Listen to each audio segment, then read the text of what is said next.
Advanced Wellness Center, where food become your medicine. Call 905 9444 664.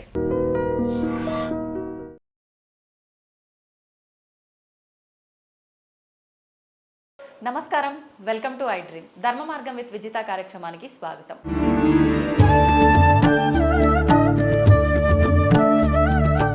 మనకు అతి త్వరలో ఉగాది రాబోతోంది. ఉగాది అనగానే మనందరికీ కూడా నూతన సంవత్సరం. మన హిందువులందరికీ ఎన్నో గొప్ప గొప్ప పండుగలు అనేవి ఉన్నాయి. అసలు ప్రత్యేకించి ఈ ఉగాది వెనకాల ఎటువంటి ఆంతర్యం ఉంది, మనం ఉగాది ఎందుకు జరుపుకోవాలి, కొత్త సంవత్సరంగా ఎందుకు భావించాలి, ఇలాంటి మరిన్ని విషయాలు ఇప్పుడు గురుగారితో మాట్లాడి తెలుసుకునే ప్రయత్నం చేద్దాం. ప్రస్తుతం మనతో పాటు ఉన్నారు ప్రముఖ ఆధ్యాత్మికవేత్త, ప్రవచనకర్త, ఋగ్వేద పండితులు సంతోష్ కుమార్ గణపాటి గారు మనతో పాటు ఉన్నారు. ఇప్పుడు వారితో మాట్లాడి మరిన్ని విషయాలు తెలుసుకుందాం. నమస్కారం అండి. మంగళం మాతండి. ఎలా ఉన్నారండి? బాగున్నానమ్మా, మీరు బాగున్నారా? చాలా బాగున్నాను, సంతోషం. నిజంగా మీ ద్వారా నేను పెద్ద ఆయన్ని గణపతి సచ్చిదానంద స్వామి వారిని ఇంటర్వ్యూ చేయడము, అదంతా కూడా సక్సెస్ అవ్వడము నిజంగా చాలా ఆనందంగా ఉంది. నాకు కూడా చాలా మంది అప్రిషియేషన్స్ ఇవ్వడం జరిగింది వాటి వల్ల. అంతా మీ వల్లే. చాలా సంతోషం. అంటే వారి అనుగ్రహం అండి. నేను అడిగాను స్వామీజీ మీరు ఇస్తే బాగుంటుందని, కానీ వారు ఇవ్వాలని లేదు, కానీ వారికి ఇవ్వాలనిపించింది. అందువల్ల అది వారి అనుగ్రహం, వారి యొక్క ఉదార భావం అండి. ఎందుకంటే పెద్ద పెద్ద ఛానళ్ళ వాళ్ళు వచ్చినా ఒక్కొక్కసారి వారు ఇవ్వరు. వారికి మనస్సు కంటే యోగులకి మనస్సు మనం అంచనా వేయలేం కదండి. కానీ అవాళ మీకు ఇస్తానని వెంటనే చెప్పారు, ఇచ్చారు. మీ అదృష్టం, మీ పుణ్యం, ఆయన గొప్పదనం. సమయం కూడా అర్ధగంట అన్నది ఆ 2 గంటల దగ్గరలో వెళ్ళిపోయింది. నిజంగా చాలా ఆనందం. అది మీ అదృష్టమే నిజంగా నాకు. అది ముందుగా మీకు నూతన సంవత్సర ఉగాది శుభాకాంక్షలు అండి. తప్పకుండానండి, మీకు కూడా విశ్వావసనామ సంవత్సర ఉగాది శుభాకాంక్షలు. థ్యాంక్ యూ అండి, థ్యాంక్ యూ. అయితే మనం మాట్లాడుకోబోయే టాపిక్ కూడా ఉగాది గురించి. మీరు అన్నట్టుగా శ్రీ విశ్వవసునామ సంవత్సరంలో అడుగు పెట్టబోతున్నాం. క్రోధీనామ సంవత్సరంలో నుంచి ఎలా ఉండబోతోంది ఈ విశ్వవసునామ సంవత్సరం అంతా కూడా? మనకండి ఇప్పుడు నడుస్తున్న సంవత్సరం క్రోధినామ సంవత్సరం, రాబోయేది విశ్వావసునామ సంవత్సరం. మన కిందటి సంవత్సరం పంచాంగ శ్రవణంలో చెప్పుకున్నాం, క్రోధి పేరులోనే క్రోధం ఉందండి. దానికి తగ్గట్లుగానే ఇంటింటా గొడవలు. అప్పుడు మనం పంచాంగ శ్రవణంలో చెప్పామండి, భార్యాభర్తల మధ్య గొడవ, తల్లి తండ్రుల మధ్య గొడవ, తల్లి బిడ్డల మధ్య గొడవ, అన్నదమ్ముల మధ్య గొడవ, అన్ని చోట్ల కూడా క్రోధాలు, పగలు, ప్రతీకారాలు, అనవసర వాగ్వాదాలు ఇవన్నీ ఉంటాయి, అపార్థాలు ఇవన్నీ ఉంటాయి అని మనం చెప్పుకున్నాం. క్రోధినామ సంవత్సరం అంతర్జాతీయంగా కూడా మనం చూస్తే దేశాల మధ్య యుద్ధాలు, దేశాధ్యక్షుల మధ్య కూడా సంభాషణ క్రోధాత్మకంగా జరగడం ఇవన్నీ మనం చూసాం. రాబోయే సంవత్సరం అండి మంచి శుభవార్త చెప్పబోతున్నాను నేను. విశ్వావసు అన్నారు. ఈ విశ్వావసు అనే పేరు గంధర్వుడి పేరు. 11 గంధర్వగణాలు అని ఉంటారండి, 11 గంధర్వగణాలు. అందులో విశ్వావసు గంధర్వుడు ఒక ఆయన. గంధర్వుడు సహజంగానే మీకు గంధర్వులు అని అంటే వాళ్ళు ప్రేమ కారకులు. విశ్వావసు గంధర్వుడు మరొక ప్రతీక ఏమిటంటే, మీకు ఇందాకే చెప్పాను, మొన్ననే పెళ్లి చేసుకున్నారు అని చెప్పేసి. నూతన దంపతులు ఎవరైతే ఉంటారో వివాహ మండపంలో ఈ విశ్వావసు గంధర్వుడిని ఆవాహన చేస్తారు. ఎవరి పెళ్ళైనా సరే ఆవాహన చేసి పూజ చేస్తారు. ఎందుకు? ఈ దంపతుల మధ్య ప్రేమను పుట్టించి పెంచే బాధ్యత ఆయన. చాలా పెద్ద బాధ్యత, చాలా పెద్ద బాధ్యత. వీళ్ళకి పెళ్ళి అయిపోయిన తర్వాత ఒక 3-4 రోజులు జరగవలసినవి జరిగిపోయిన తర్వాత, ఇంకా నీ పని పూర్తయింది నాయన, నువ్వు బయలుదేరు, వేరొక కొత్త జంటను నువ్వు చూసుకో అని వేదమంత్రంలోనే స్వయంగా చెప్పి ఉద్వాసన చేస్తాం. ఆ విధంగా ఈ విశ్వావసు గంధర్వుడు అనేటటువంటి ఆయన దంపతుల మధ్యనే ప్రేమను పుట్టిస్తాడు అని అంటే కనుక సాధారణ వ్యక్తుల మధ్య మరింతగా పుట్టిస్తాడని చెప్పుకోవాలి. ఎందుకు అనంటే ఇంటింటా కూడా మాట మాట అనుకుంటూ ఉంటారు, గొడవలు అవుతూ ఉంటాయి, భార్యాభర్త మళ్ళీ కలిసిపోతూ ఉంటారు. అలాంటి వాళ్ళనే కలపగలిగే శక్తి ఆయనకి. అలాంటిది ఇంకా లోకంలో ఆయన శక్తి ఎలా చూపిస్తాడో చూడండి. కావున మొట్టమొదటి విషయం నేను అనుకోవడం, ఈ విశ్వావసునామ సంవత్సరం ప్రజల మధ్య ప్రేమాభిమానాలు పెంచేదిగా ఉంటుంది, దేశాల మధ్య మైత్రి పెంచేదిగా ఉంటుంది అని నేను భావిస్తూ ఉన్నానండి. ఆ విధంగా విశ్వావసు సంవత్సరం అనేది శుభప్రదంగా మనకు అనిపిస్తూ ఉన్నది. అంతేకాదు విశ్వావసు అనే పేరు విష్ణు దేవతా వాచకం. దేవతల్లో ఏ విధంగా అయితే పరమశివుడు మంగళప్రదుడో అదేవిధంగా మహావిష్ణువు మంగళప్రదుడు. శుభకారకుడు, శుభాలను ఇస్తాడు ఆయన.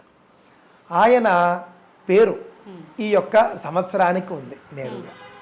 కావున మహావిష్ణు నామవాచకమైనటువంటి సంవత్సరం పేరు ఈ యొక్క సంవత్సరానికి ఉన్నది. కావున అన్ని రకాలుగా మనకు శుభాలు కనిపిస్తున్నాయి. మరొక మాట చెబుతాను నేను మీకు. విశ్వావసునామ సంవత్సర ఫలం చెబుతూ సర్వత్ర జాయతే క్షేమం అన్నారు. సర్వత్ర అన్ని చోట్ల కూడా జాయతే క్షేమం, క్షేమం వర్ధిల్లుతుంది, అభివృద్ధి చెందుతుంది, పుడుతుంది, అంటే అందరికీ క్షేమం కలుగుతుంది అని సంవత్సర ఫలంలో మనకు కనిపిస్తోంది. సర్వశస్య మహార్ఘత అన్నారు. శస్యం అంటే పంటలండి. పాడి పంటలన్నీ కూడా మంచి లాభాల్లో ఉంటాయి, దిగుబడులు బాగుంటాయి, పాపం రైతులు సంతోషపడతారు. సర్వశస్య మహార్ఘత.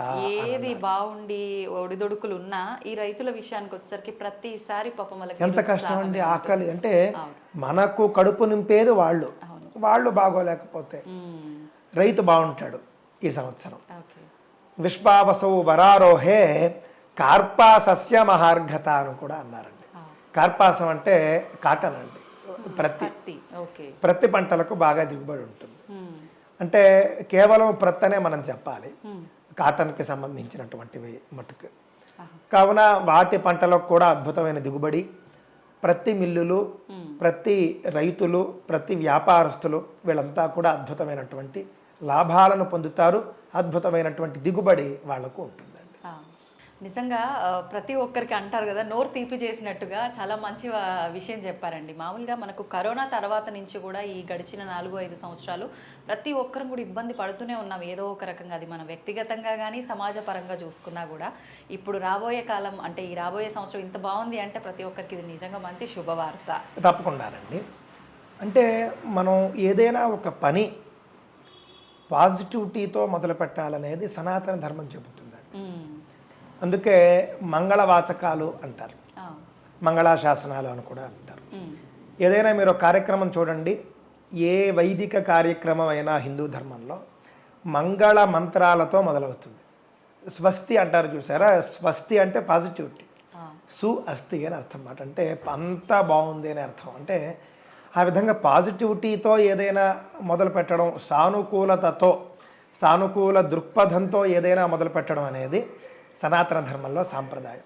ఆ విధంగా ఏ కార్యక్రమం అయినా సనాతన ధర్మంలో సానుకూల దృక్పథంతో మొదలు పెట్టడం అనేది మన ఆచారం అండి, వైదిక ఆచారం. ఇది కూడా అదే విధంగా ఉండాలనే అభిప్రాయంతో కొత్త సంవత్సరాన్ని మనం పూర్తిగా సానుకూలమైనటువంటి హృదయంతో మొదలు పెట్టాలి అని చెబుతున్నాను.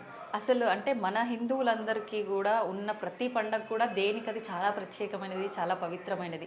ప్రతి దాని వెనకాల ఒక రీజన్ అనేది దాగి ఉంది. నిజంగా ఏదో ఒక ఆంతర్యం, దానివల్లే మనం ఇది జరుపుకుంటున్నామని. ఇప్పుడు ఎగ్జాంపుల్కి తీసుకుంటే ఉగాది అయినా దసరా అయినా కూడా దానికి ఒక రీజన్ ఉంది. దాని తర్వాత వచ్చిన ఫలితాన్ని బట్టి మనం చేసుకున్నాం. అసలు ఉగాది ఎందుకు జరుపుకుంటున్నామండి? ఉగాది నాడు అంటే ఉగాది అని మనం అంటామండి. యుగాది అనేది సాంస్కృతిక నామం. అంటే యుగానికి ఆది అని, కలియుగం ఈరోజు ప్రారంభమైంది అని చెబుతారు. ఇంకా ముఖ్యమైనటువంటి అంశం ఏమిటంటే బ్రహ్మదేవుడు ఈ యొక్క కల్పారంభంలో సృష్టి ప్రారంభించింది చైత్ర శుద్ధ పాడ్యమి నాడు అని శాస్త్రాలు చెబుతున్నాయి. ఇప్పుడు మనం శ్వేతవరాహ కల్పంలో ఉన్నామండి. ప్రతి కల్పంలోనూ కూడా సృష్టి మళ్ళీ పునఃప్రారంభిస్తారు. కల్పాంతమునందు అంతా నశిస్తుంది, మళ్ళీ కల్పాది యందు మళ్ళీ అంతా కూడా ప్రారంభమవుతుంది. కల్పం అంటే ఎంతకాలం అండి? ఉదాహరణకు మనం చూసుకున్నాం అనుకోండి, ఒక సంవత్సరంతో మొదలుపెట్టి మనం కల్పం దాకా వెళ్ళాము అంటే దాదాపుగా కొన్ని 100 కోట్ల సంవత్సరాలు కల్పం అనేటటువంటిది వస్తుందండి. 432 కోట్ల సంవత్సరాలు అనుకుంటున్నాను. ఆ విధంగా ఒక కల్పం, ఆ కల్పం ఆది మరియు అంతము ఉంటాయి. దానికి మొత్తం సృష్టి నశించడము, మొత్తం సృష్టి ప్రారంభం అవ్వడం అనేది కల్పంలో జరుగుతుంది. ఆ విధంగా ఇప్పుడు నడుస్తూ ఉన్నటువంటి ఏదైతే శ్వేతవరాహ కల్పం ఉందో, ఈ శ్వేతవరాహ కల్పం ఆది అంటే ఈ శ్వేతవరాహ కల్పాన్ని, ఈ శ్వేతవరాహ కల్పంలో సృష్టి ప్రారంభించింది బ్రహ్మదేవుడు చైత్ర శుద్ధ పాడ్యమి నాడు. అందువల్ల మనం ఈ రోజున పండుగ చేసుకుంటాం. మనకు సంవత్సరం కూడా ప్రారంభమైందండి. దీనినే ఉగాది అని కూడా అంటారు. ఉగము అని అంటేనండి నక్షత్రం. ఉగాది అని అంటే తప్పని కాదు, యుగాది అని మనం అంటాము, యుగానికి ఆది అని చెప్పేసి. ఎందుకంటే కల్పాది అంటే ఎలాగో అది ఖచ్చితంగా యుగాది కూడా అవుతుంది. ఉగాది అనే పదం కూడా సిద్ధిస్తుందండి. ఉగము అంటే నక్షత్రం, నేను ఇందాక చెప్పినట్లుగా. చాంద్రమానం అనేటటువంటిది నక్షత్రాల ఆధారంగా ఉంటుంది. మీకు తెలుసు, చిత్రా నక్షత్రంలో చంద్రుడు ఏ పౌర్ణమి నాడు ఉంటాడో అది చైత్రమాసం. విశాఖ నక్షత్రంలో పౌర్ణమి నాడు చంద్రుడు ఎప్పుడైతే ఉంటాడో అది వైశాఖ మాసం. ఈ విధంగా మనం చూసుకున్నప్పుడు సంవత్సరంలో చంద్రుడు పౌర్ణమి నాడు చిత్రా నక్షత్రంలో ఉండడంతో ప్రారంభమవుతోంది. కాబట్టి ఉగాది అని కూడా మనకు చైత్రమాసం అంటే చిత్రా నక్షత్ర వాచకమైనటువంటి మాసం ప్రారంభం. ఆ విధంగా ఉగాది కూడా సిద్ధిస్తూ ఉన్నదండి. ఈ యొక్క పండుగ మనం చేసుకోవడం కారణం మాత్రం ఇది, బ్రహ్మదేవుడు సృష్టి ప్రారంభించిన రోజు. ఏం చేయాలండి ఆ రోజున మనందరం కూడా? అసలు ఎటువంటి విధానాన్ని ఆచరించాలి? చక్కగా రండి, మన సనాతన ధర్మంలో ఏ పండుగ అయినా కూడా మంచి శాస్త్రీయమైనటువంటి పద్ధతులు చెబుతాయి. తైతక్కలు ఆడ్డాలు, తాగడాలు, తందనాలు ఆడ్డాలు, ఏమండి రోడ్డు మీద పడిపోవడాలు, అర్ధరాత్రి వెళ్ళి మిత్రులో బంధువులో లేపుకుని తీసుకురావడాలు, ఇవేమీ ఉండవు.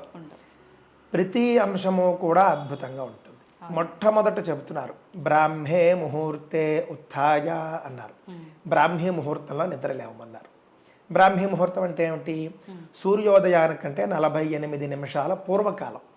6 గంటలకు సూర్యోదయం అనుకోండి, 5:20కి ముందండి, 5:12, 5 గంటల 12 నిమిషాల కంటే ముందు బ్రాహ్మీ ముహూర్తం. అంటే దాదాపుగా 4:20 నుండి 5:12 వరకు బ్రాహ్మీ ముహూర్తంలో నిద్ర లేవాలి. లేచిన తర్వాత దంతధావనం చేయమన్నారు.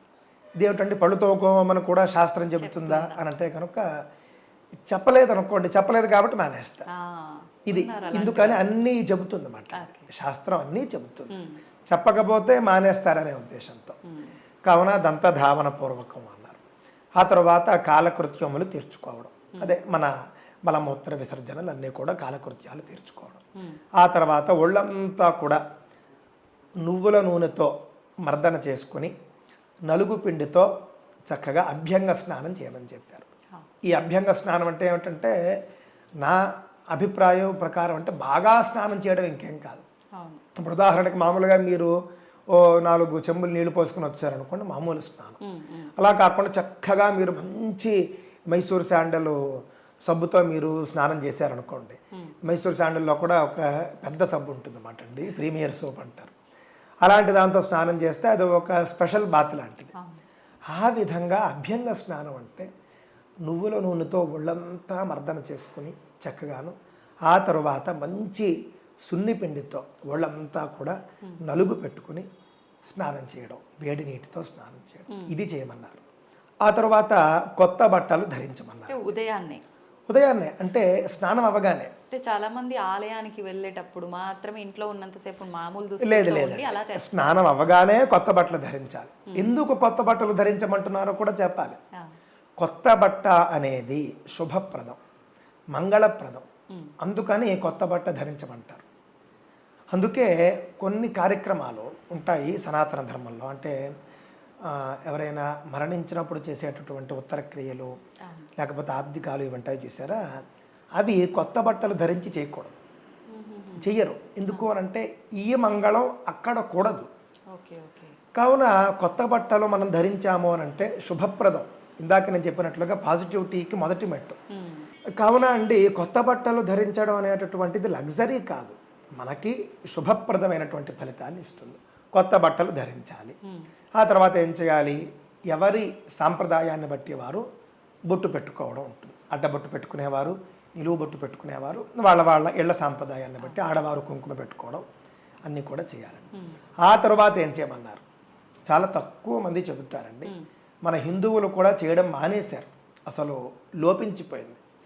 కొత్త సంవత్సరం ప్రారంభమవుతోంది అని చెప్పేసి చాటి చెప్పుతూ సంబరంగా ఉత్సవంగా జెండా ఎగరవేయమని చెప్పారు.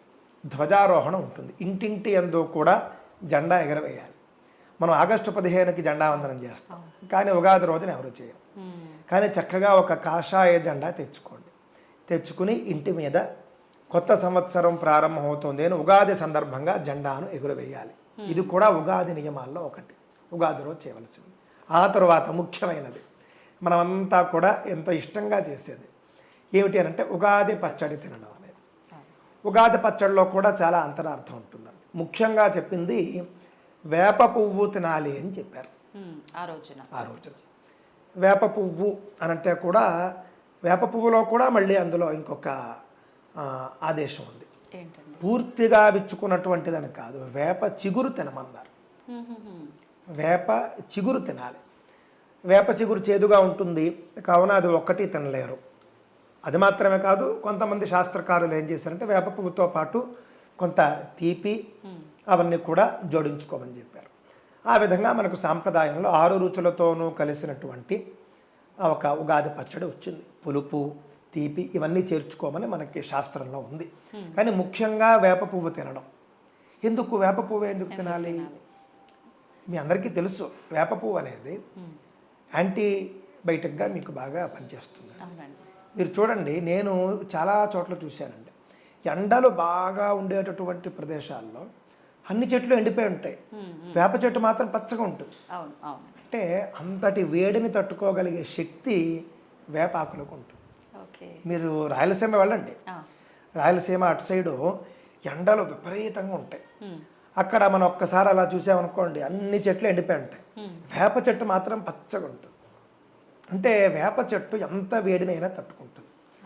ఎండాకాలం ప్రారంభమవుతుంది కాబట్టి మానవ శరీరం కూడా ఆ వేడిని తట్టుకునే శక్తిని సంపాదించుకోవాలి అని అంటే కనుక వేప పువ్వు తీసుకోవాలి.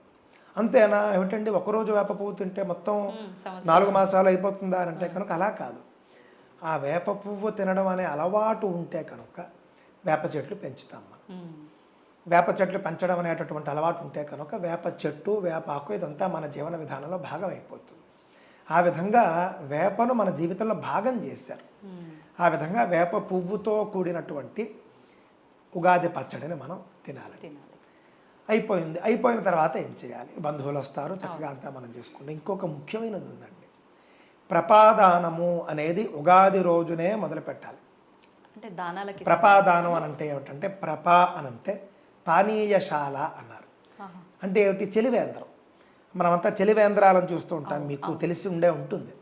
పందిళ్ళు వేస్తారు, పందిళ్ళు వేసి కుండలతో నీళ్లు పెట్టి చక్కగా రోడ్లకు అటు ఇటు కూడా చాలామంది స్వచ్ఛందంగా ఉచితంగా పంచిపెడుతూ ఉంటారు నీళ్లు. బాటసార్లు అందరూ కూడా వచ్చేటటువంటి వాళ్ళు అక్కడికి వెళ్ళి తాగుతారు. నీళ్లు వ్యాపారం కాని రోజులవి. నేడు నీళ్లు వ్యాపారం అయిపోయాయి. నాటి రోజుల్లోనే అలా చేయడం అనేది పుణ్యం అనంటే, నేటి రోజుల్లో మహాపుణ్యం. డబ్బులు ఇస్తేనే కానీ నీళ్లు దొరకని చోట నువ్వు ఉచితంగా చలివేంద్రం పెట్టి నువ్వు కనుక నీళ్లు ఇస్తూ ఉన్నావు అనంటే నీకు వచ్చేటటువంటి పుణ్యం చెప్పాలండి. అందుకని ఉగాది నాడు ప్రపాదానము అని చెప్పారు. ప్రప అంటే పానీయశాల, పానీయశాల అంటే చలివేంద్రం. దానికి శ్లోకం చెబుతూ ఉన్నారు, ప్రపేయం సర్వసామాన్య భూతేభ్య ప్రతిపాదిత అన్నారు. ఈ యొక్క చలివేంద్రాన్ని నేను పెట్టడం ద్వారా భూతేభ్య, కేవలం మనుషులు తాగడం కోసం పెట్టడం లేదు, అన్ని భూతముల కోసము, అన్ని ప్రాణుల కోసము పెడుతున్నాను. మనం చూసుకుంటే కనుక ఈ యొక్క వసంత ఋతువుతోనే మనకు ఎండలు మొదలైపోతాయి. పక్షులు, జంతువులు, కోతులు, ఆవులు, గేదెలు, మేకలు వీటన్నిటికీ దాహం వేస్తూ ఉంటుంది. కావున చలివేంద్రం లోపల కుండల్లో మనుషులు తాగడానికి నీళ్లు అవి ఏర్పాటు చేసి, చలివేంద్రం బయట ఒక గోళం లాంటి దాంట్లో జంతువులకు, పక్షులకు కూడా నీటిని ఏర్పాటు చేయమన్నారు. ఈ విధంగా ప్రపాదానము అనేది ఉగాదితో మొదలుపెట్టి 4 మాసాల వరకు చేయమన్నారు. అంటే వసంత ఋతువు మరియు గ్రీష్మ ఋతువు 2 ఋతువులు చేయమన్నారు. దానివల్ల ఫలితం ఏమిటిట? మరి ఫలితం కూడా చెప్పాలి కదా. మీరు చేయమంటున్నారు, చేసేస్తాం, మాకు ఫలితం లేకపోతే మేము చేయం. సాధారణంగా కొంతమంది మహాత్ములు ఉంటారండి, వాళ్లకు ఫలితం అక్కర్లేదు, మేము ఒకరికి నీళ్ళు ఇచ్చినటువంటి ఆ యొక్క సంతృప్తి మాకు చాలు అని కొంతమంది ఉంటారు. వాళ్ళ కోసం చెప్పటం. కానీ కొంతమంది ఫలితం కోరుకుంటారు. ఏమిటి ఫలితము అని అంటే కనుక పితృదోషాలు పరిహారం అవుతాయి, పితృదేవతలు సంతసిస్తారు. చాలా పెద్ద విషయం అండి. నేటి రోజుల్లో పితృదోషాలు పొలోమని మనకు కనిపిస్తుంది. మాట్లాడితే పితృదోషం, చాలామంది పండితుల దగ్గరికి వెళ్తే జాతకంలో మరి పితృదోషం ఉంటే జాతకంలో కనిపిస్తుంది, వాళ్ళు లేనిది చెప్తున్నారన్న అభిప్రాయం కాదు. ఆ పితృదోషానికి పరిహారం ఏమిటి అంటే వీళ్ళు పాపం చాలా ఖర్చుతో కూడుకున్నది అని చాలా ఇబ్బంది పడతారు. అలా కాకుండా శాస్త్రంలో చెప్పిన పరిహారాలు నారాయణ బలి లాంటివి చేసుకునే వాళ్ళు చేసుకోండి. కానీ ఇది కూడా చాలా ముఖ్యమైనది, సద్యఫలం ఇది. మీకు ఇమీడియట్ ఎఫెక్ట్ అంటారు చూసారా, పూర్తి ఫలితం వస్తుంది మీకంటే తక్షణమే మీకు ఫలం వస్తుంది. ఖచ్చితంగా పితృదేవతలు దీనివల్ల సంతసిస్తారు. మీకు శ్లోకం కూడా చెబుతా. ప్రపేయం సర్వసామాన్య భూతేభ్య ప్రతిపాదిత అని చెప్పి తృప్యంతి పితర సర్వే అని అన్నారండి. పితృదేవతలందరూ కూడా దీనివల్ల తృప్తి చెందుతూ ఉన్నారు అని చెప్పేసి చాలా అద్భుతమైనటువంటి ఈ శ్లోకం ద్వారా మనకేమర్థమవుతూ ఉన్నది అని అంటే కనుక తృప్యంతు చ పితామహాః ప్రధానాత్ పితర సర్వే తృప్యంతి చ పితామహాః అన్నారు. చాలామంది ఇళ్లల్లో కొంచెం మా పెద్దవాళ్ళకి సంబంధించిన కార్యక్రమాలు సరిగ్గా జరగలేదండి, అదేమన్నా దోషమేమో అని మాకు అనిపిస్తోంది అన్న వాళ్ళందరూ ఇది చేసుకోండి. సరే బాగానే ఉందండి, మేము చేసుకుంటాము. కానీ చలివేంద్రం అనేది ఖర్చుతో కూడుకున్నది కదండి. ఒక పందిరి వేయించాలి, పందిరిలో అన్ని ఏర్పాట్లు చేయాలి, దాన్ని నిర్వహించడానికి మనుషుల్ని పెట్టాలి, అర్థబలం ఉండాలి, అంగబలం ఉండాలి. మరి సాధారణ మధ్యతరగతి ప్రజలు పేద ప్రజలు చేయలేరు కదండి. మరి మా సంగతి ఏమిటండి అని అడుగుతారు. అప్పుడు ఇంకోటి చెప్పారు, ఉదక కుంభదానము అన్నారు. ఉదక కుంభము అంటే ఏం లేదు, నీటి కుండ అని అర్థం. ఉదాహరణకు నీటి కుండ కూడా కాదు, ఒక చెంబుతో నేను మీకు నీళ్ళు ఇచ్చాను అనుకోండి, ఉదక కుంభదానం. ఆ విధంగా చలివేంద్రాన్ని స్థాపించే శక్తి లేని వాళ్ళు ఉదక కుంభదానం చేయమన్నారు. నేటి రోజుల్లో స్పష్టంగా చెబుతూ ఉన్నారు, వాటర్ బాటిల్స్ మీరు దానం చేయొచ్చు చక్కగా. 1 litre, 1/2 litre, 1/2 litre water bottles కూడా మనకు దొరుకుతూ ఉన్నాయి. ఆ విధంగా వాటర్ బాటిల్ చక్కగా మీరు కేసులు కొనుక్కోండి. మీకు ఎక్కడ ఎవరు దాహంతో బాధపడుతున్నారనిపిస్తే వాళ్ళకి దానం చేయండి. ఇది కూడా మీకు అద్భుతమైనటువంటి ఫలితాన్ని ఇస్తుంది. పైగా ఈ ఉదక కుంభాన్ని అన్నారండి ధర్మఘటము అన్నారండి. దానికి కూడా మనం ఒకసారి శ్లోకం చూసుకుంటే, ఏష ధర్మఘటో దత్తః బ్రహ్మ విష్ణు శివాత్మక అస్య ప్రధానాత్ సకలాః మమ సంతు మనోరథాః అన్నారు.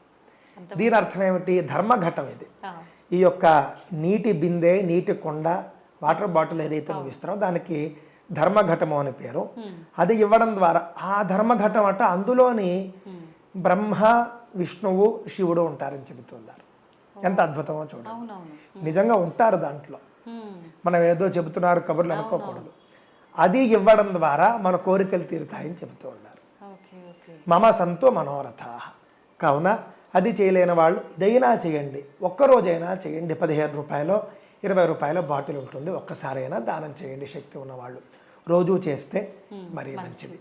ఇది మనకు ఉగాది నాడు చేయవలసినటువంటి కార్యక్రమాలండి. అందరికీ అందుబాటుగా ఉండేటట్టు అన్ని అవకాశాలు కూడా మన సనాతన ధర్మంలో పెద్దవాళ్ళు కల్పించారు. నిజంగా ఒక దానం చేయమన్నారంటే అరే మాకు స్తోమత లేదు, మాకే పరిస్థితి బాగాలేదు, ఎలా దానం చెయ్యాలి, అటువంటి వారికి నిజంగా అన్ని రకాల ఆప్షన్స్ ఉన్నాయి. అవునండి, సంతోషం అండి. మీకు చివరగా ఉగాది గురించి ఉగాది పచ్చడి తింటూ చెప్పవలసినటువంటి శ్లోకం ఏమిటి చెప్తాను. ఉగాది పచ్చడి తీసుకుంటూ చెప్పవలసినటువంటి శ్లోకం ఏమిటంటే, శతాయుర్వజ్రదేహాయ సర్వసంపత్కరాయ చ సర్వారిష్ట వినాశాయ నింబ కంబళ భక్షణం, నింబ కందళ భక్షణం అన్నారండి.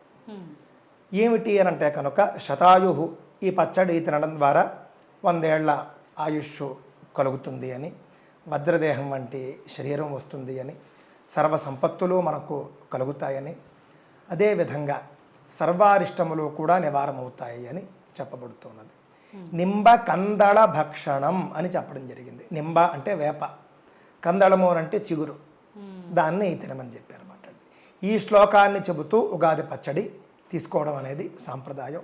ఆ తరువాత ఉగాది నాడు ఖచ్చితంగా చేయవలసినటువంటిది మరొకటి చెబుతూ ఉన్నారు. అదే పంచాంగ శ్రవణం అండి. మొత్తం సంవత్సరం ఏ విధంగా ఉండబోతోంది, సంవత్సర ఫలితం ఎలా ఉంటుంది, మంచి చెడు, ఆదాయ వ్యయాలు, రాజపూజ్య అవమానాలు, ఇవన్నీ కూడా మనం ఈ రోజుల్లో 360 రోజులు వింటున్నామండి. కానీ ఉగాది రోజున సంవత్సరానికి తగిన ఫలం వినమని శాస్త్రం చెబుతూ ఉన్నది. ఆ విధంగా మనం పంచాంగ శ్రవణంతో ఈ పండుగ కొనసాగుతూ బంధువులందరూ వస్తారు, పిండి వంటలు అవన్నీ కూడా వండుకుంటాము, ఆనందంగా గడుపుతామండి. ఇది ఉగాది చేసుకోవలసినటువంటి విధానం.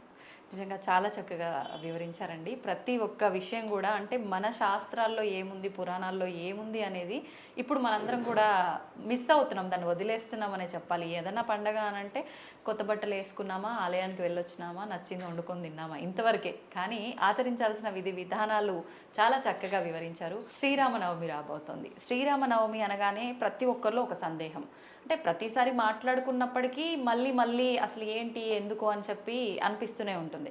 శ్రీరామనవమి అనగానే మనకు గుర్తొచ్చేవి, ఆ రోజున మనం ఆచరించేవి 3 విధానాలు. ఆ రోజు శ్రీరాముడి జన్మదినంగా భావిస్తాము, ఆ రోజునే కళ్యాణం జరిపిస్తారు, పట్టాభిషేకము అంటారు. అసలు నిజంగా ఏంటి నవమి రోజు, నవమి రోజు వివాహం జరగటం ఏంటి, ఎందుకని వివాహం చేస్తున్నారు, ఇలాంటి డౌట్స్ చాలా ఉన్నాయండి. ఏంటి అసలు శ్రీరామనవమి ప్రత్యేకత ఏంటి? ముఖ్యంగా అండి, శ్రీరామనవమి అనంటే కనుక రామచంద్రుడు అవతరించిన రోజు, పుట్టినటువంటి రోజు. చైత్రశుద్ధ నవమి నాడు మిట్ట మధ్యాహ్నం సూర్యుడు మేషరాశి యందు ఉండగా కర్కాటక రాశిలో కర్కాటక లగ్నంలో ఆయన జన్మించారు. సూర్యుడు మేషరాశిలో ఉన్నాడు, 5 గ్రహాలు ఉచ్చస్థితిలో ఉన్నాయి, మధ్యాహ్న కాలం. అంతటి గొప్ప మహత్తరమైనటువంటి యోగంలో రామచంద్రుడు అవతరించడం జరిగింది. శ్రీరామనవమి అనంటే కనుక దశావతారాల్లో రామావతారం జరిగినటువంటి రోజు. దీనికే జయంతి అని కూడా అంటారు. జయంతి అనేటటువంటిది సహజంగా అందరికీ చెప్పరండి. జయంతి అనంటే యుగ పురుషులకు మాత్రమే జయంతి అనే పదం వాడాలి. మొత్తం సంవత్సరంలో మనకు 3 జయంతులు ఉంటాయి: శ్రీరామనవమి, కృష్ణాష్టమి, శివరాత్రి. ఈ 3 జయంతులు. మిగిలిన వాటికి కూడా మనం జయంతి అంటాం, కానీ శాస్త్రీయంగా జయంతి తిథి అని దీనికి పేరు. ఇదొక పర్వదినం, పుణ్యం ఉంటుంది దీనికి. ఈ విధంగా జయంతి పర్వదినం అనేటటువంటిది ఈ 3 అందే ఉంటుంది. శ్రీరామనవమి రోజు ముఖ్యంగా మనకు సంవత్సరంలో మొట్టమొదటి జయంతి. ఈ రోజున మనమంతా ముఖ్యంగా రామ పూజ చేయడం అనేది ముఖ్యమండి. రామ పట్టాభిషేకం చేస్తారు, సీతారామ కళ్యాణం కూడా చేస్తారు. ఏది చేసినా కూడా మనం రాముడిని పూజించుకోవడమే కదండి. కావున ఏ విధంగా మనం పూజించుకుంటే ఏమిటి, దేవ కళ్యాణం ఎప్పుడైనా చేయొచ్చు. దేవ కళ్యాణం మన కోసం, దేవతల కోసం కాదు. నిజంగా రాముడు అవతరించినటువంటి సందర్భంలో సీతారాముల కళ్యాణం ఏదైతే జరిగిందో అది అప్పుడు జరిగింది, అది వాళ్లను కలిపింది. కానీ ప్రతి సంవత్సరం మనం ఎందుకు కళ్యాణం చేసుకుంటూ ఉన్నాము అని అంటే వాళ్ళ నుండి మనం కొన్ని ఆదర్శాలు స్వీకరించడం కోసం. రాముడు ఆయన అంతటి శక్తిమంతుడు, ఎన్ని ఆదర్శాలు పాటించాడు. చాలా గొప్ప గొప్ప లక్షణాలు రాముడిలో ఉంటాయండి. మామూలుగా అసలు మనం రామాయణంలో, వాల్మీకి రామాయణంలో మొదటి కాండలోనే మనం చూసుకుంటే కనుక శతశ్లోకి రామాయణం ఉంటుంది. అందులో ఇదంతా కోన్వస్మిన్ సాంప్రతంలోకే గుణవాన్ కశ్చ వీర్యవాన్ ధర్మజ్ఞశ్చ కృతజ్ఞశ్చ సత్యవాక్యో దృఢవ్రత, ఇన్ని లక్షణాలు చెప్పి ఇవన్నీ ఒక ఆయనలోనే ఉండాలి, ఆయన ఎవడన్నారు. ఇన్ని లక్షణాలు ఒకరిలో ఉండడం కష్టం, కానీ రాముడిలో ఉన్నాయి అని మొత్తం రాముడి గురించి నారదుడు చెబుతాడు. కావున చాలా గొప్ప వ్యక్తి రాముడు, సాధారణమైనటువంటి వ్యక్తి కాదండి. ఎంతని చెప్పుకుంటాం రాముడి గురించి. బ్రిటిష్ పార్లమెంట్లో కూడా బ్రిటిష్ ప్రైమ్ మినిస్టర్స్ రాముడిని పొగిడినటువంటి సందర్భాలు. ఇందుకు బ్రిటిష్ పార్లమెంట్లో పొగిడితే గొప్ప అంటే కనుక భారతదేశాన్ని, భారతీయుల్ని బానిసలుగా చేసుకుని పరిపాలించినటువంటి వాళ్లకు కూడా రాముడు గొప్పదని అర్థమైంది. కానీ భారతదేశంలోనే పుట్టి పెరిగినటువంటి కొంతమంది ఉంటారు, ఎర్ర మేధావులు, వీళ్ళందరికీ కూడా రాముడు గొప్పతనం అర్థం కావటం లేదు. ప్రపంచానికి తెలుసు రాముడి గొప్పతనం ఏమిటి అని. తెల్లారితే పట్టాభిషేకం. ఇంతటి అఖండ అయోధ్య, అఖండ కోసల దేశానికి ఆయన రాజుగా పట్టాభిషిక్తుడు కాబోతూ ఉన్నాడు, యువరాజుగా. అలాంటి సందర్భంలో రాత్రికి రాత్రి మొత్తం సీన్ మారిపోయింది. నువ్వు వనవాసానికి వెళ్ళిపోవాలన్నారు. సాధారణంగా అయితే ఎన్నో హోప్స్ పెట్టుకున్నారు, ఇవన్నీ ఉంటాయి. రాముడికి ఏ హోపు లేదండి. చక్కగా తండ్రి చెప్పాడు, తెల్లవారితే బయలుదేరిపోయాడు ఆయన. అసలు పూర్తిగా అంటే ఉత్తర ధ్రువం దక్షిణ ధ్రువం అన్నట్లుగా అంగరంగ వైభవంగా యౌవరాజ్య పట్టాభిషేకం చేసుకోవలసినటువంటి రామచంద్రుడు తండ్రి ఆదేశించిన తత్క్షణమే ఎందుకు ఏమిటని అడగలేదు. పైగా రండి, దశరథుడు కైకేయి మాట కాదనలేక ఆ మాట చెబుతాడు, నువ్వు వనవాసానికి వెళ్ళాలి అని. దశరథుడు కూడా నేరుగా చెప్పడు, పక్కన వాళ్ళతో పాపం ఆయనకి చెప్పలేడు. నాన్నగారి అభిప్రాయం ఇది అని కైకేయి చెబుతుంది అని నాకు గుర్తు. నాన్నగారు పక్కన ఉంటాడు, దాంతో ఆయన మరి మౌనంగా ఉన్నాడు కదా, అంటే ఇది నాన్నగారి అభిప్రాయమే అని రాముడు తీసుకుంటాడు. పాపం ఆయన తీసుకుని బయలుదేరుతాడు. బయలుదేరే ముందు దశరథుడికి నమస్కారం చేయడానికి వస్తాడు. ఎంత అద్భుతమైనటువంటి సంభాషణ చూడండి. దశరథుడు అంటాడు అప్పుడు, నువ్వు నీ యొక్క పరాక్రమాన్ని ఉపయోగించుకుని అవసరమైతే నాతో సహా అందరినీ కారాగృహంలో పెట్టి నువ్వు రాజుగా నువ్వు స్థిరపడు, పట్టాభిషిక్తుడివి నువ్వు అయిపో, నాకేమీ అభ్యంతరం లేదు. కానీ నువ్వు నన్ను వదిలి మాత్రం నువ్వు వెళ్ళవద్దు దయచేసి అని చెప్పేసి దశరథుడు తర్వాత కోరుకుంటాడు. అంటే ప్రాధేయపడతాడు. కానీ ఒక్కసారి ఆయన అభిప్రాయాన్ని చెప్పాడు కదా, అందువల్ల రాముడు ఆ మాటతోనే ఆయన స్థిరపడి వనవాసానికి వెళ్ళిపోతాడు. ఇక్కడ మనకేమర్థమవుతున్నది అని అంటే కనుక, అంతటి అవకాశం ఉండి కూడా రామచంద్రుడికి రాజుగా కావలసినటువంటి సర్వాధికారాలు ఉన్నాయి, ఏర్పాట్లు అయిపోయాయి. వనవాసానికి వెళ్ళమన్నటువంటి తండ్రే నిన్ను వదిలి నేను ఉండలేనయ్యా బాబు, నువ్వు నన్ను నీ యొక్క బలం చేత నువ్వు నన్ను జైల్లో పెట్టి నువ్వు రాజువైపో అని చెబుతున్నాడు. అదే మీరు మొఘల్ రాజులు చూశారనుకోండి, రాజు అడగక్కర్లేదు. ఔరంగజేబు, వాడి గురించి ఇప్పుడు చర్చ బాగా జరుగుతున్నది. షాజహాన్కి 4 కొడుకులండి, ఇంకా ఎక్కువ మంది అనుకుంటాను, అందులో 4 నాకు తెలిసి. 4లో దారాషికో అని ఔరంగజేబు అన్నగారు, ఆయనే రాజ్యానికి అర్హుడు అని షాజహాన్ భావిస్తాడు. దారాషికో మీద షాజహాన్కి చాలా అభిమానం ఉంటుంది, ప్రేమ ఉంటుంది. దారాషికోకే రాజ్యం అప్పగిద్దాం అనుకుంటాడు. అందుకని దారాషికోను చంపేసి ఔరంగజేబు పట్టాభిషిక్తుడు అవుతాడు. నాన్నగారు కూడా ఇంకా ఎంతకీ సింహాసనం ఇవ్వడు, లేదా అన్నగారికి ఇద్దాం అనుకుంటాడు. అందువల్ల ఏం చేశాడు, తండ్రిని జైల్లో పెట్టేశాడు. షాజహాన్ని అరెస్ట్ చేసి జైల్లో పెట్టి ఔరంగజేబు సింహాసనం ఎక్కాడు. ఎక్కడ షాజహాన్ బయట ఉంటే కనుక అన్నగారికి సింహాసనం ఇచ్చేస్తాడేమో అని చెప్పేసి 3 సోదరుల్ని కూడా నిర్మూలించుకుని కన్న తండ్రిని జైల్లో పెట్టి రాజైనటువంటి ఘనత ఔరంగజేబు. కానీ శ్రీరామచంద్రుడు అండి, తండ్రే చెబుతున్నాడు నువ్వు చేయవయ్యా అని ఆయన కాళ్ళకి దండం పెట్టి వనవాసానికి వెళ్ళమని అసలు కోరినటువంటి కారణమైనటువంటి కైకేయికి కూడా కాళ్ళకు దండం పెట్టి ఆయన వెళ్ళిపోయాడు. అంతటి గొప్ప అద్భుతమైనటువంటి వ్యక్తి. అంటే ఏదైనా ఆయన కోరుకోగలడు, స్వీకరించగలడు, త్యాగం చేయగలడు. రాముడి గురించి నేను ఎంతసేపు చెప్పినా వస్తూనే ఉంటుంది. అలాగే ఎంత గొప్ప విషయం అంటేనండి, లంకను జయించాడు కదండి. లంకను జయించిన తర్వాత లంకా రాజ్యం ఎవరిది? రాముడిది. ఆయన కోరుకుంటే లక్ష్మణుడిని అక్కడ రాజుగా చేసేసి ఈయనే ఉంచుకోవచ్చు మొత్తం. ఏం చేశాడు రాముడు? రావణాసురుడి తమ్ముడైనటువంటి విభీషణుడిని రాజుగా చేశాడు. రావణాసురుడి తమ్ముడు విభీషణుడికే పట్టాభిషేకం చేశాడు.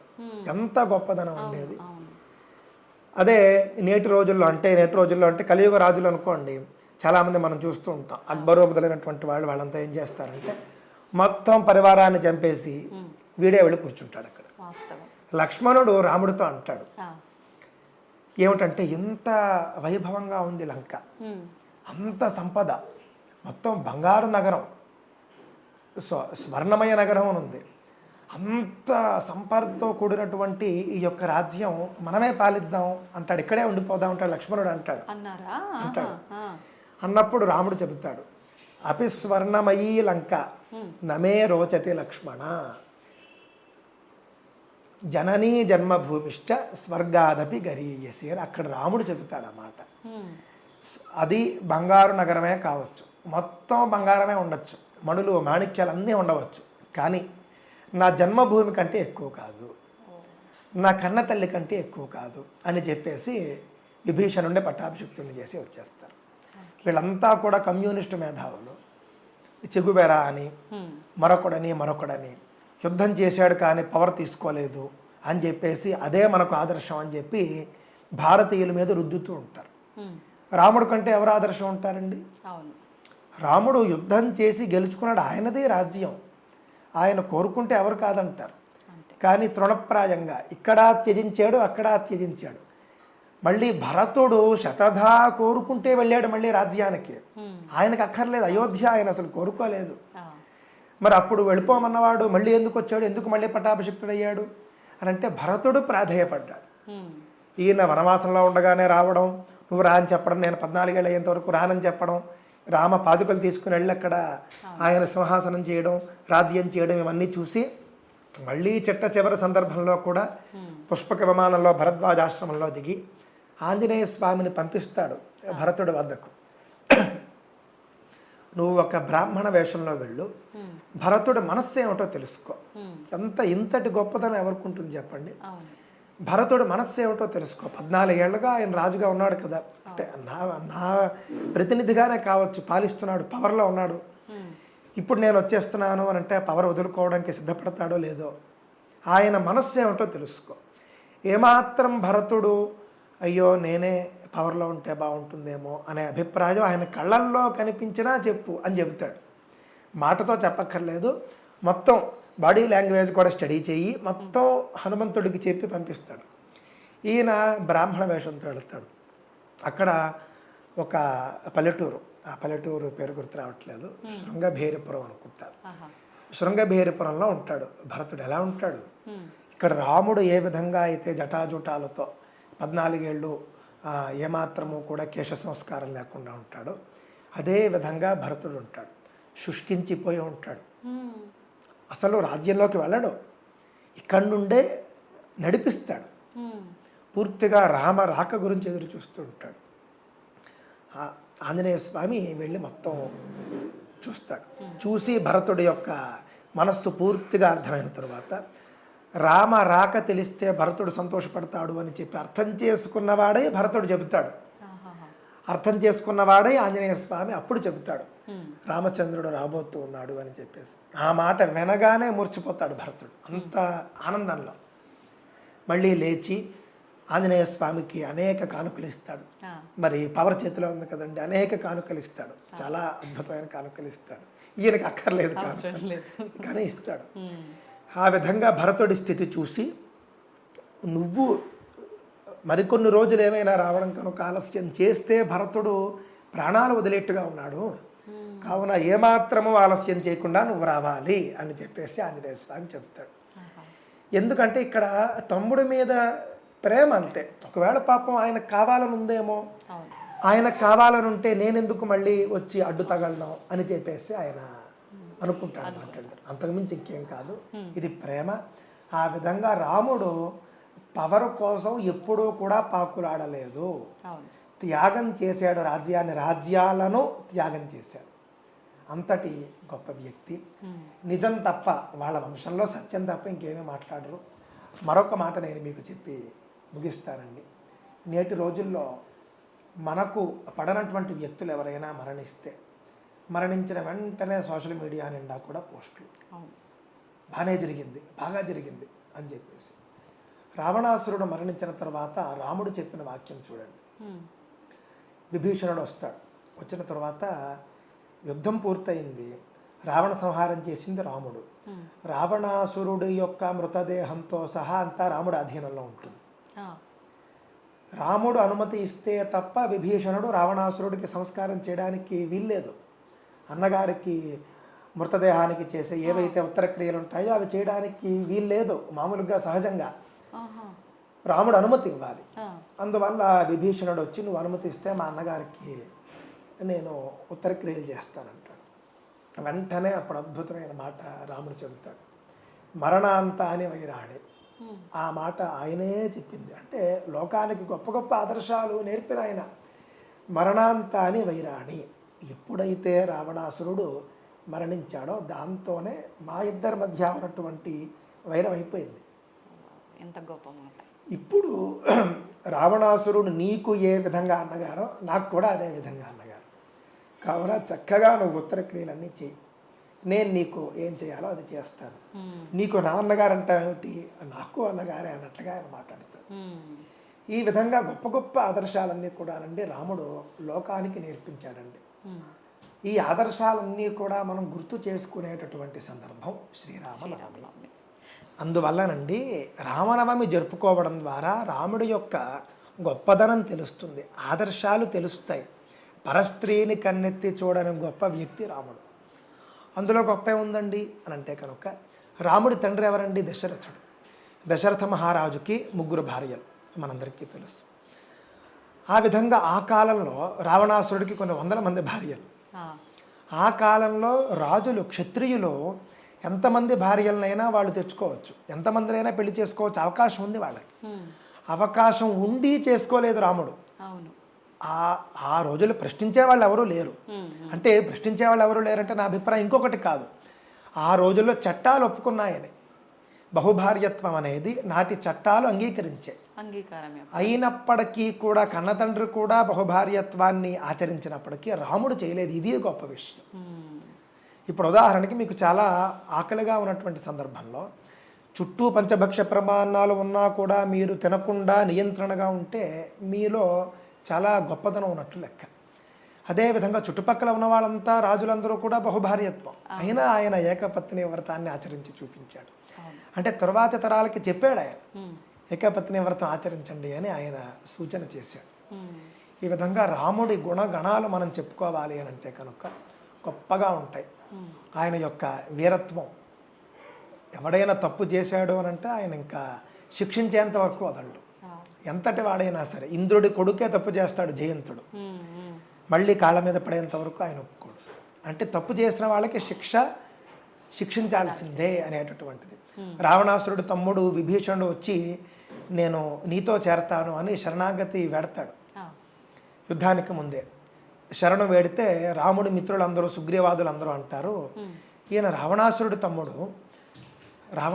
తమ్ముడిని మనం ఎలా నమ్ముతాము, ఏ వ్యూహంతో వచ్చాడో మనకు తెలియదు కదా అంటే, శరణు వేడిన వాడికి అభయం ఇవ్వడం అనేది నా యొక్క లక్షణం. అందరూ చెబుతారు, అందరూ వద్దంటారు, అయినా ఆయన మాత్రం అభయం ఇస్తాడు.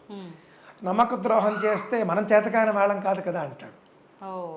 అంతే కదా, కేవలం నేను అభయం ఇచ్చేశాను అని ఊరుకునే మనిషి కాదు రాముడు. అభయం ఇచ్చిన వాళ్ళు కనుక ఒకవేళ తల ఎగరేస్తే, తోక జాడిస్తే ఏం చేయాలో తెలుసు, వాళ్లను ఏ విధంగా దారిలో పెట్టాలో తెలుసు, వాళ్ళను ఏ విధంగా శిక్షించాలో తెలుసు. అన్నీ సామదాన భేద దండోపాయాలు అంటారు చూసారు, అన్నీ ఆయన దగ్గర ఉన్నాయి. ఆ విధంగా గొప్ప చక్రవర్తి రాముడు. అలాంటి రాముడు గురించి తెలుసుకోవడానికి రామనవమి అనేది మనకు ఒక గొప్ప పండుగ. ఆ రోజున అనేక కార్యక్రమాలు చేస్తారు. రాముడిని పూజించాలి, రాముడికి హోమం చేస్తారు, కళ్యాణం చేస్తారు, పట్టాభిషేకం చేస్తారు. ఇవేవి చేయలేని వాళ్ళు ఏం చేయాలి అని అంటే కనుక రాముడి ప్రతిమ దానం చేయడం అనేది ఆ రోజున విధించారండి. రాముడి బొమ్మ దానం చేయవచ్చు. బంగారు ప్రతిమ దానం చేస్తారు కొంతమంది, వెండి ప్రతిమ దానం చేస్తారు, పంచలోహాలు, రాగి, ఇత్తడి, మీ ఇష్టం. ఆ విధంగా శ్రీరామనవమి నాడు రాముడి ప్రతిమ దానం చేయండి. పానకం తీసుకోవడం అనేది మనందరికీ తెలుసు, వడపప్పు పానకం. అది కూడా శ్రీరామనవమి నాడు మనమంతా కూడా తీసుకుంటాం. వాతావరణం బాగా వేడిగా ఉంటుంది, అందుకని చల్లదనం కోసం. ఇంకా అనేక కారణాలు కూడా దాంట్లో ఉంటాయి. ఆధ్యాత్మిక రహస్యాలు ఉంటాయి, ఆది భౌతిక రహస్యాలు కూడా ఉంటాయి. ఆ విధంగా వడపప్పు పానకం తీసుకోవడం శ్రీరామనవమి నాడు మనం చేయవలసినటువంటి ఒక గొప్ప ప్రక్రియ. ఈ విధంగా మనం శ్రీరామనవమి ఆచరించుకుందాం, అందరం కలిసి ఉందాం. శైవ వైష్ణవ భేదాలు వద్దు, స్మార్త వైష్ణవ భేదాలు వద్దు.